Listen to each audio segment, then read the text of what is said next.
As men, especially as doctors, sometimes we hyper-focus on our career, neglecting other facets of our lives. But that is about to change. This is Dads Before Doctors. Some physicians claim their family is their top priority, but their lives tell a very different story. We'll help each other become family men who are doctors rather than doctors who have families. If it's health, wealth and legacy, emotional well-being, parenting, professional goals, or marriage, we're talking about it. Thanks for listening, and make sure to subscribe. This is Dads Before Doctors, and this is your host, Adam Broussard, MD. All right, welcome back to Dads Before Doctors. Today we've got an awesome guest, Dr. Jimmy Turner, otherwise known as the Physician Philosopher. Really exciting because he covers a lot of the topics that we tend to deal with here. He started off as a financial blogger. He's now helping other physicians with coaching. And if that's not enough, he's an assistant professor of anesthesiology at Wake Forest and father of three. Welcome, Jimmy. Glad to have you here. Thanks, Adam. Super excited to chat about being a dad and being a doctor. It's going to be fun. So you do a lot. How did you kind of get started on this journey, talking about finances and physician wellness outside of, your academic time or outside of your academic pursuits and your clinical stuff? Yeah. So I had kind of a rough introduction to money, made a lot of mistakes along the way. And I went through bankruptcy before I was 10 because my parents didn't know a lot about money either. And so I just didn't grow up in a household that was really financially literate. And that continued all the way through medical school and residency. And then in fellowship, I started learning a little bit about it and started realizing that I'd made quite a few mistakes. To this day, I still can't get disability insurance because of one of those mistakes. And forbear to my debt, my student loans, and they increased by 150% during training. And so I've just made all these mistakes. And then at some point kind of wised up and I started learning about it. And I started reading the books and the podcasts and, listening to the podcasts and stuff. And despite all of the amazing stuff that was out there, there's still like this huge need. And so, I started the Physician Philosopher in November of 2017, and it was anonymous for the first couple of years until I wrote my book. I just kind of found like there's this whole thing out there that people, needed to learn more about personal finance. And so I did that. And then I kind of mastered personal finance, and, really kind of started destroying our debt and, crushed like 300 grand in debt in like a couple of years and, really started making our way. But then I started burning out, and despite having a successful business and knowing about personal finance, like the money didn't save me. And so I ended up, falling into coaching as a client and then now, kind of help doctors kind of master their money and their mindset. And, I'm very much just about physician empowerment, and, that journey is one that I took. And so that's what led me into it, and my desire to help other doctors do the same. So what do you think some of the biggest, financial pitfalls that you've seen other physicians make, that you think people need to hear about or that need to be aware of so that they don't make them? I mean, by far and away, the biggest mistake that doctors make is they, put their head in the sand. Like they just pretend that money's not this thing that really matters. And then they wake up and someday they can't retire. And we know that, there's systematic reviews that show that, doctors expect to retire by the age of 60. They actually retire by the age of 69 on average. And other studies show it's not because they love their job. It's because half of them can't retire and maintain their lifestyle despite earning millions of dollars. And this just happens because people aren't intentional about money. It's not because they're uneducated. It's not because they're stupid. It's not because they don't know how to make decisions. It's because they just never learned about it. And, that I think it's an ethical problem ultimately, right? That medicine has no problem handing you $400,000 in student loans and not telling you really anything about personal finance. And that is, as an academic physician, to me, that's an ethical problem that needs to be corrected in training. You need to come out with an adequate knowledge of personal finance. So, I really kind of clump doctors into three groups, like, the three groups of doctors when it comes to personal finance. And you've got the do-it-yourself investors. So I know that, you're a real estate aficionado over there, and I'm never going to have a financial planner because, I know, I read and write and blog and podcast about this stuff all the time, and feel very comfortable with it. That's a very small group of doctors, though. The bigger group's probably, the dot the I's, cross the T's group, where you feel comfortable with money, but you want to dot the I's, cross the T's. You want a professional to make sure you're not doing anything stupid. So you work with a financial planner. And then the largest group by far and away is the outsource group, who just let's, their financial guy or their financial gal do all of their personal finance, like the person that does their lawn, or when they, take their kid to childcare, they just outsource it to someone else and just trust them. And unfortunately, most of those doctors get taken to the woodshed and then eventually wake up 10, 15 years later with a whole life policy in hand and an annuity, and they're in actively managed loaded mutual funds that all made their financial planner lots of money and didn't make as much for them. And so sticking your head in the sand is by far and away, and that's in terms of investments. It's also in terms of student loans. A lot of people just ignore their student loans during training, and right now, not the biggest deal because it's been 0% for 2 years, but before that, it was a huge problem. Unfortunately, that was one of my issues too. I was like, yeah, whatever. I want this condo. I want this, spend money elsewhere. I'll just defer it. And then you come out and you're like, oh, look at this now. How much bigger it is. Yeah. It's a drop in the bucket until it's not. And that's exactly, how it was for us. So Kristen, my wife, was working in education. And so we could have just lived off her salary, during medical school. And I took out every dime that I could for living expenses.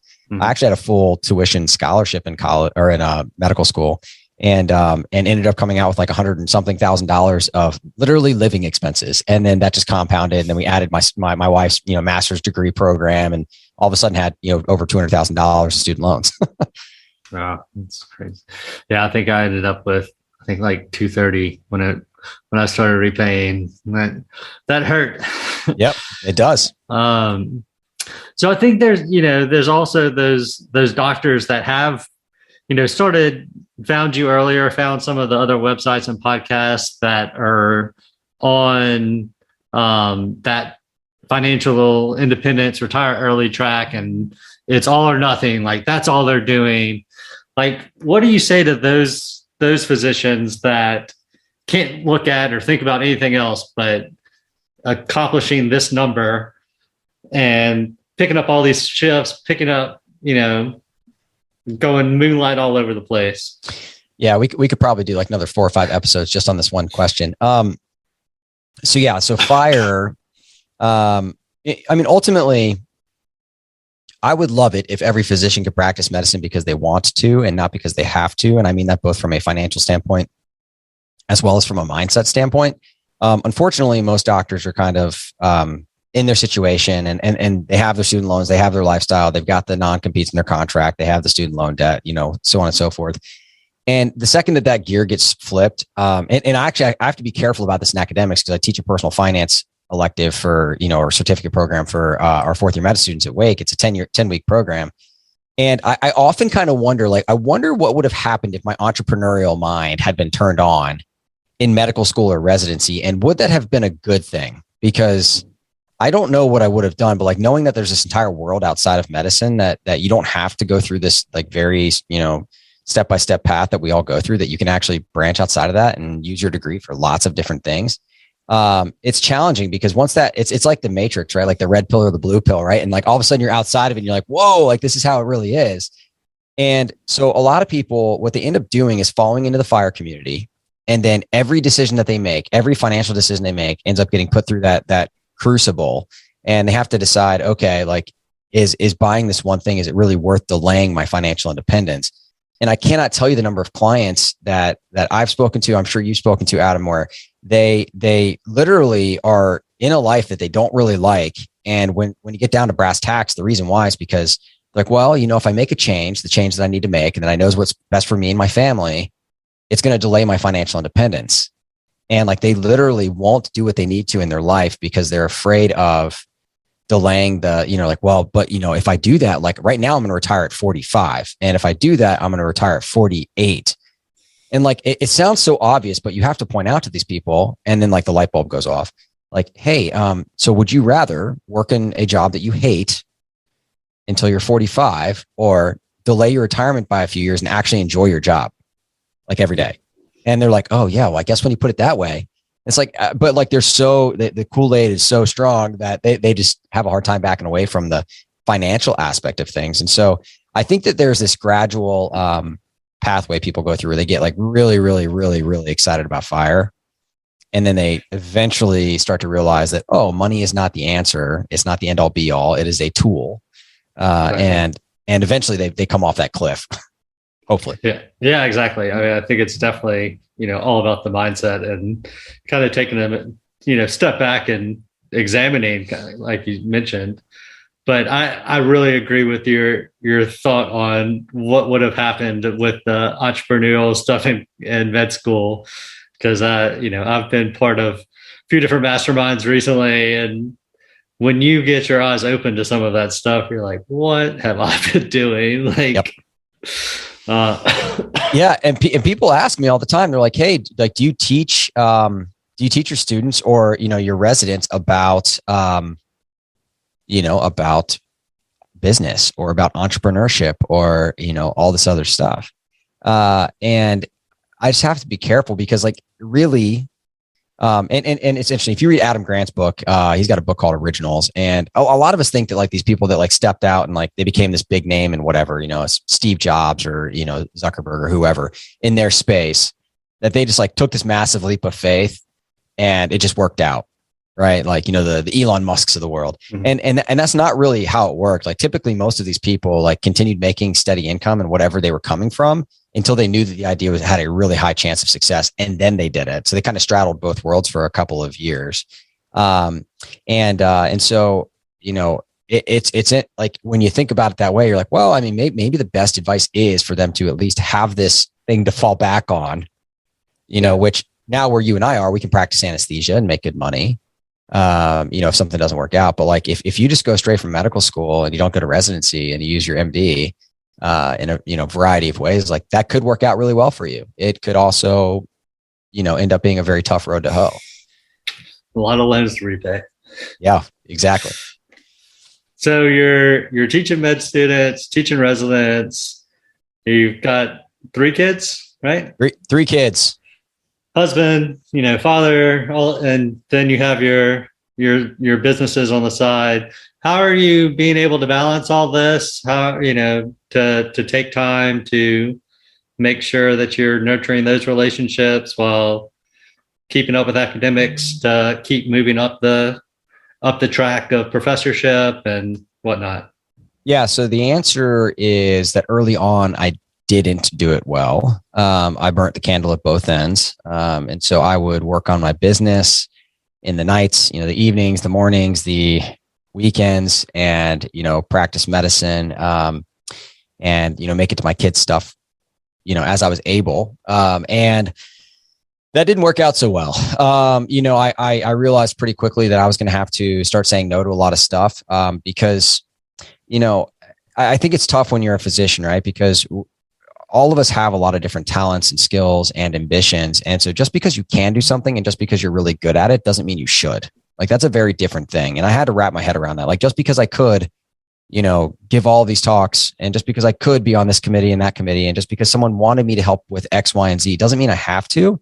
But when you're a young faculty member, especially in academics, like you feel like you have to do those things. Like it's expected of you. And so I didn't know how to rail against that yet. And I didn't really learn the art of saying no until, I was a few years into my career. And so I was saying yes to all this stuff at work. I was trying to say yes to my business. And ultimately like my wife and my kids were the ones that took the brunt of it. Because I wouldn't be available, or I'd say, hey, hold on. I can't talk right now. I got to do this one thing. And it was always something. And so it took me some time, I'll be honest with you, to kind of figure that piece out. I think that I figured out the money first, so the three big topics that I love teaching about are money, mindset, and time management. I figured out the money first and then realized that wasn't the answer. And then mindset was really a huge part of it. And ultimately ends up being the answer. And then I figured out the time management piece last. And so there were a few years where I did a lot of stuff. I was publishing papers and teaching and winning awards and had the business and all this stuff. But, on the outside, it looked great. I was a miserable, burned out mess on the inside though. So, it took time. I had to go through that journey. And, now I work a couple of days a week in anesthesia. I work a few days a week on my business, and I'm, I very rarely miss my kids' t-ball games and gymnastics, and have found that balance. But yeah, lots of practice and lots of failing and lots of missteps. I think it's really important that you pointed out that, for everything you said yes to, you're saying no to something else. And most likely that was you saying no to your family or something else that is probably more important than that research paper or that, Yeah. And as you know, I'm a big fan of the hell yes policy that, I talk about a lot. Right. So, I had to get really clear on like what it was that I wanted to say hell yes to, and then start saying no to everything else. And as a person who's a natural people pleaser, that's really hard. Like it's hard for me to say no to people. But as I realized that I was saying no to my family, and I put it in that light, and when people said, because usually people have such a funny way of wording this stuff, are like, hey, I was thinking about this one thing. Do you want to help? And I'd always be like, I guess I'm good at that. I guess I could try to help. But like, it's such a funny question. Like, do you want to help? Like almost always the answer is no. Like, I don't want to help. I will. But do I want to? And when I started realizing like I was kind of being dishonest by like saying, yeah, I'd love to help with that when I clearly didn't, it allowed me to start, because honesty is a very big, value for me and my family. And so, that made it be a little bit easier because I started realizing I was being dishonest with them and I was being dishonest with myself. So are you doing anything to teach your kids some of this mindset now? Oh yeah. My 10-year-old will come with me all the time and tell me, like when, their sibling gets upset and like, well, I can't control your feelings. It's like, that is not what I meant. Right? That is like, that does not absolve you from like treating other people kindly. And so we have lots of conversations, about that stuff. And, like for example, a really concrete way that we have conversations about mindset. Like my little girl came home with a report card, yesterday. It's that time of year. And so we don't focus on grades in our house. And like, being a physician who, was expected to get A's growing up in my house. And I have lots and lots of friends that have the same expectations. People kind of look at us funny and it's hilarious, and kind of in a sad way, but like my daughter will come home all the time and say, yeah, so-and-so got in trouble, because she didn't get all A's and, her parents grounded her or whatever. And it's kind of an interesting thing because, on the outside, like I used to do the same thing. Actually, there was one year where I paid Grace, my oldest, for grades. So like, oh, this is her job. I should reward her when she does well. And that mindset made sense to me at the time until I realized that I was really making everything in her life about like the end result, like the product, instead of it being about the journey of like being a good learner and trying your hardest and doing the best. And so when they come home with grades, they always know, regardless of the number on the paper, I'm going to ask them like, hey, are you trying your hardest? Are you working to your aptitude? Are you really giving it your best? And if they can look me in the eye and say that they are, and of course I'm their parent, I kind of have an idea of what their aptitude is, then like, that's that. And I tell them I'm proud of them, whether it's an A or a B, or, they haven't come up with a C yet, but we can have a similar conversation maybe with the C. And, but like having that balance between the aptitude that we all grew up with in our generation, where you're expected to make grades, and transitioning that to like, no, like I would rather her be more concerned about being a good learner, because that's going to serve her for the rest of her life, than getting A's on her report cards to appease somebody. Yeah, exactly. So, I think that growth mindset is incredibly important, and you can learn any, if you have that mindset and the work ethic, you can learn anything. And most likely what you need to learn once you're out of school, it's going to be very different than what you learned in school. That's certainly what, my experience has been. And I'm sure yours too. Yeah. I think it's, it's something that can't be overstated, and I really like, Angela Duckworth has like those two equations from Grit that like talk about, the importance of effort. Right. And it's like, and I always butcher this, but it's like, what is it? It's like effort times skill. I'm going to mess this up, Adam, off the top of my head. But the point of this is, and I'll look it up in a second. So while you're chatting, but, effort is, more important because ultimately, it builds both skill and achievement. Right. And so it's talent times effort equals skill, and then effort times skill equals achievement. And so like effort counts twice in that equation, like when you think about it. And yet we focus so much more on talent. Like we are so focused in this culture on like how naturally talented someone is. And we all remember like that one kid that was like playing Little League with us. And then like by the time we got to high school, like they weren't that good anymore. It's because they didn't try, right? Even though they had more talent. And so it's like Kevin Durant's favorite quote, like hard work beats talent when talent doesn't work hard. And so like, yeah, I think that's so much more important. So yeah, the mindset piece is something we talk about a lot. Yeah. I mean, I think going back to some of, these people that Bezos and Gates and whatnot, like it wasn't because they were just the most intelligent person in the world.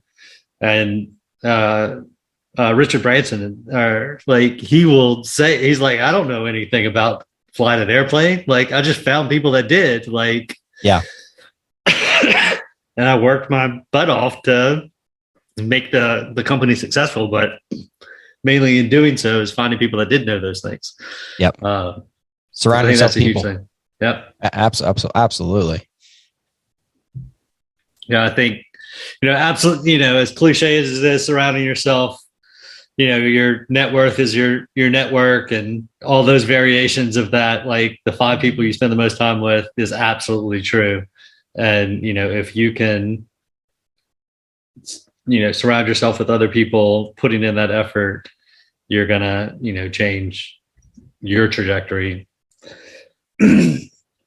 So, we've talked a little bit about coaching, and you have the Alpha coaching experience. Can you let everyone know a little bit about what goes on in that program and how they could potentially benefit from coaching? Yeah. So, ACE is, a pretty awesome opportunity and something that, I mean, we love taking part in. I know Adam's a part of this too. So it's grown a lot and really kind of changed over time as we've, learned exactly what people want and need. And ultimately, it's about empowering medicine, right? It's about moving the needle on the culture of medicine. So the problem is that most people have a false dichotomy between like fixing the system and helping individual doctors. And so we're really big at, the Alpha coaching experience of doing both of those things. And so we help burned out doctors basically create a life they love. And we do that by teaching them how to master their time, their mindset, and their money. So those are kind of the 3 pillars that we teach within ACE. And the reason why is because ultimately it helps doctors reclaim their autonomy that many of them feel like they're missing from work. It's been taken by administrators and insurance companies and non-competes and contracts and the other things that, really kind of make people feel like they're not in control of their personal or professional life. And so, coaching is the process of helping you learn those skills and applying them to your life. And we see lots of, awesome change come through that. We've seen people negotiate new contracts. We've seen people, change jobs and stand up for what they really needed. And we've seen people stay in their job and learn how to actually like it, even though they, didn't like it when they came into the program. And I was actually coaching one of my one-on-one clients the other day, and it's just such a fun process to see because he came in and he's like completely burned out and hated his job. And we're like, I don't know, 6 or 7 weeks into like, this thing. And he's like, yeah, I asked my wife the other day if she'd noticed a difference. And she's like, no, not at all. And like literally like 2 weeks later, like our next call, like it just clicked because it's like anything else. Like I don't expect to like walk out on a baseball diamond and throw 100-mile-an-hour fastball. Like you like it takes time to learn how to build skills in your life, and your mindset's no different. And like we'd been working on stuff, and finally it just clicked for him. And he's like, you know what? Like I actually really enjoy my job again. And like he didn't change jobs, he didn't move, he didn't like, get a big bonus or a raise. Like he just learned how to change his perspective, his paradigm, his narrative on, his current situation.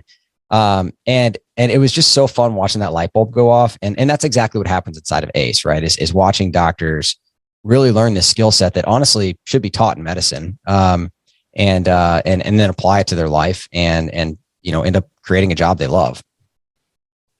Yeah, it's amazing to see some of the transformations, and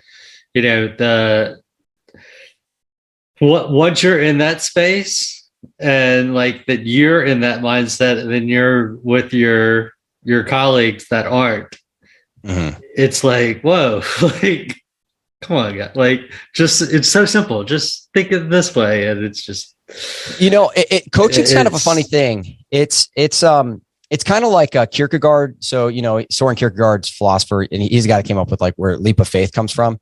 And coaching really is kind of a leap of faith. I think that most people that they take that jump and they're like, I just noticed all these people and like, they kind of got stuff figured out and like, they don't seem really pissed off and burned out all the time. Like, I wonder what their secret is. And then like, you take the leap of faith, you jump into coaching and then you learn these skills. And then you look back and it's exactly like that. It's like the Matrix like reference I made earlier. Like you look back and you're like these people are still caught in the Matrix. They don't have to be, but they are. And so I totally agree. I have the same exact, kind of response when I see people that are still stuck in the Matrix. They haven't taken the leap of faith.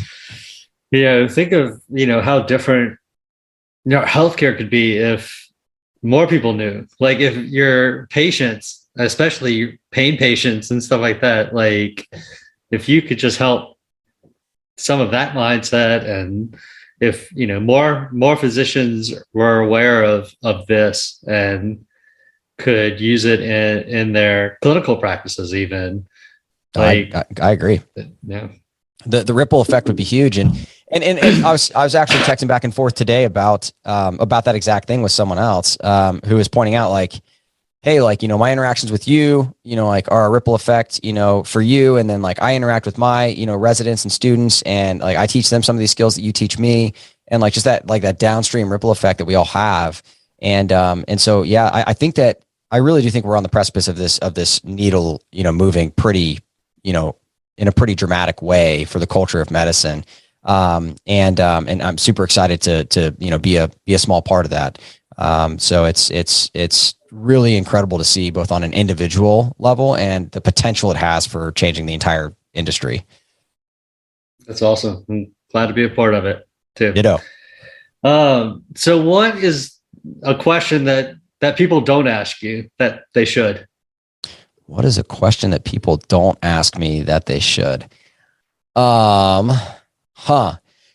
actually a really good question, because I'm such a transparent person that there's not too many things I don't share. If you listen to any of the podcasts that I give, what's something that people ask me that I don't share?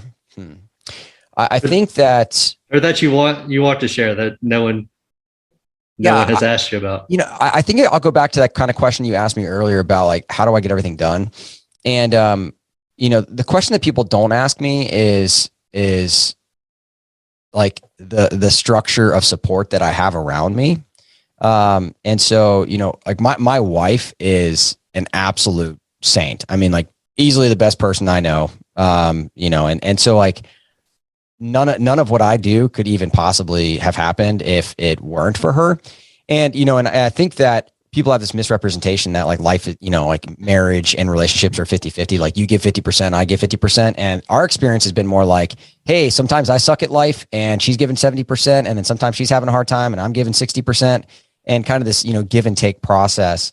And so, I don't think that enough people ask about the support that I have around me that allows me to do some of these things. And so, yeah, I think that's something that I don't talk as much about as I probably should. Although I don't like using the word should, but I just did. That's awesome. Yeah, I think that another reason to balance your time to be able to nurture those relationships, because if you're just all out on one thing and you're ignoring your wife, she's not going to be there to help out with those times that you're slacking if you're not there for her. Yeah, totally agree. Which reminds me, I need to go buy her some Valentine's chocolate that she keeps asking about. Although she can't decide which one. Every year I seem how to buy the wrong chocolate. It's like I buy different chocolate every year and I never get it right. She's like, no, it's not that one. It's the other one. I'm like, well, which one do you want? She can't even remember. So I'm going to buy like 5 different kinds of boxes of chocolate and just say, I hope it's one of these. She just knows when you're wrong. Yeah. She just wants more chocolate, I think. Probably. All right, man. Well, I really appreciate it. Any last words for physician fathers? Any recommendations? The only thing I would say, Adam, just like kind of parting words is like, I think it's so important for dads in particular to drop this idea that we have to be strong and perfect and that asking for help is weak. And so like that was really hard for me for a really long time too. And so, the only thing I would add is just that like there are lots of dads out there that are struggling and have a hard time. And when you're having a hard time, like you're not broken, you're normal. You're having a dad experience, a human experience. So I appreciate this podcast and the message that you're bringing. I think it's super important. Thanks. And where can people find you? Yeah, so you can find me at thephysicianphilosopher.com, and there's a podcast by the same name, the Physician Philosopher Podcast.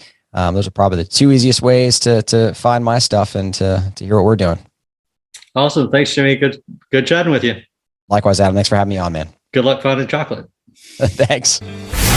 You've been listening to the Dads Before Doctors podcast. Family men who are doctors rather than doctors who have families.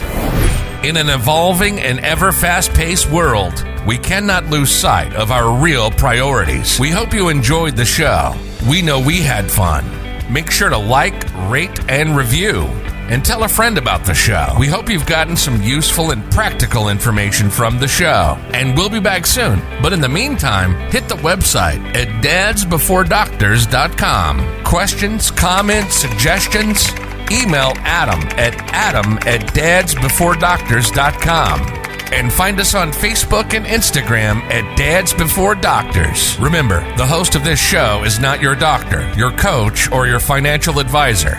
This show is strictly for entertainment. Till next time, this is Dads Before Doctors, signing off.